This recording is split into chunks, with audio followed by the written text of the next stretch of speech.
শিক্ষা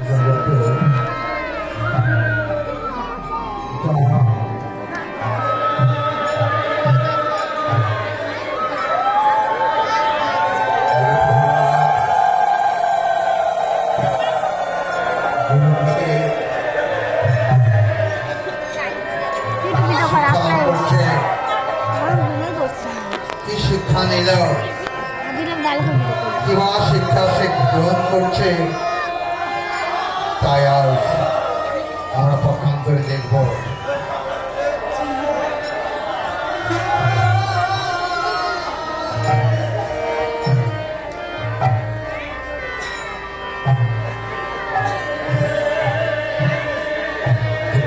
ভাবনা হলো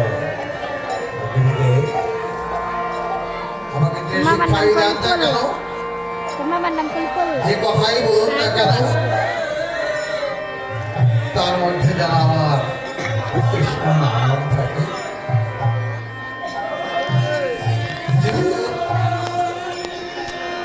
একমাত্র সম্ভব বধু মায় কাহরি নাম, যে নাম নামে অবিরত,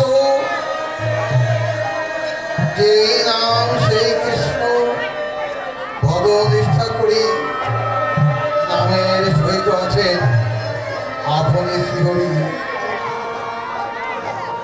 আমাকে সেই শিক্ষা দিন, আমি সেই শিক্ষা গ্রহণ করব।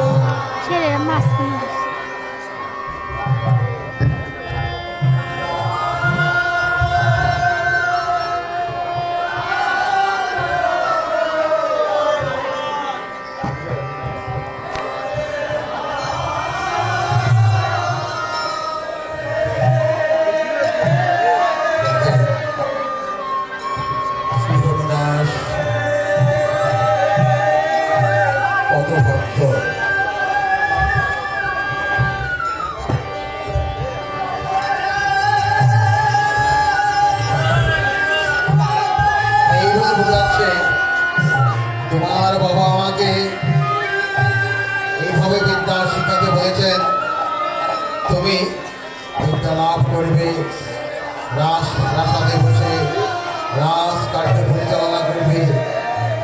কিন্তু প্রহ্লাদ তার মনের ভাবনা, আমি রাজকার্য চাই না, আমি হরিনাম চাই, হরিনাম চাই, হরিনাম হরিনাম।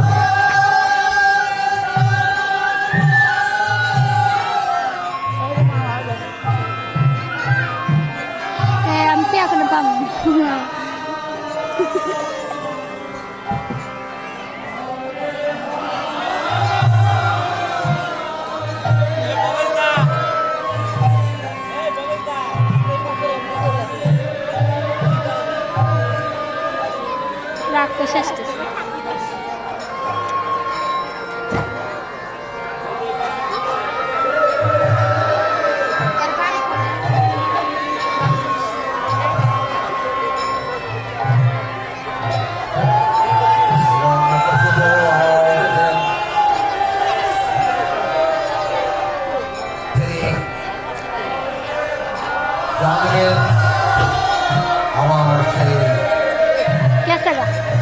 আমার ছোট্ট শিশুটি কত দূর তার লেখাপড়া হয়েছে।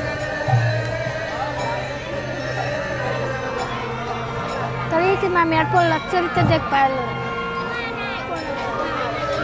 ভাই খাবেন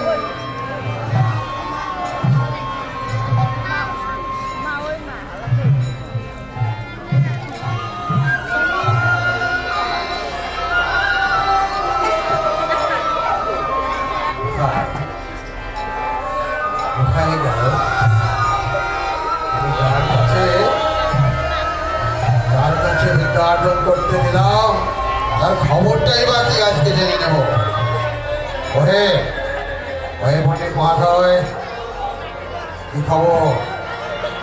আমার এই ছোট্ট শিশুটিকে হরিনাম থেকে ফলন থেকে হরিনাম কেড়ে নিয়ে তাকে শিক্ষা দিতে হবে, সে যেন হরিনাম ছেড়ে আমার হয়ে চলে।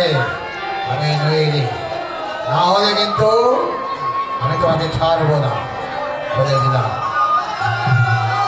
বলে দিলাম, ওকে ওই নাম থেকে বিচ্যুত করে আমার কথা মতো যেন চলে সে ব্যবস্থা করে।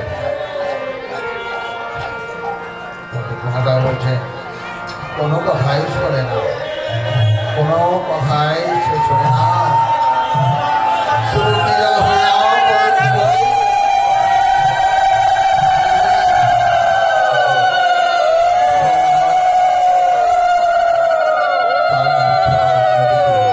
ভক্তি দিলে পারতেছি না, দিতে পারতেছি না। দেখি আর কিছুদিন দেখি, তারপরে সিদ্ধান্ত নেব ছেলেকে যদি এই পৃথিবী থেকে আমি ওর বিদায় দিয়ে দেব। যদি যদি আমার মতো করে না চলে, এখনো বলছি বাবা, শোনো কথা, শোনো বাবা, শুনবো, কিন্তু কিন্তু আমি যে আমার বদন থেকে যে নাম দেয় না, ভিডিও বেলা 8টা লাগে। বদন থেকে যে এই হরিনাম সরে না, নাম যেন আমাকে গ্রহণ করে ফেলেছে, আমি পারবো না। কি বা করতেছে? এই গেল মারলই নাকি? আমাকে মেরে ফেলবে, মারবো হলো আমি পারবো না বাবা। হাতে এই মধুমাখা হরিনাম ছেড়ে আমি তোমাদের কথা শুনতে পারবো না। আমাকে বলো না, আমি এই হরিনাম, এই কৃষ্ণ নাম করবো।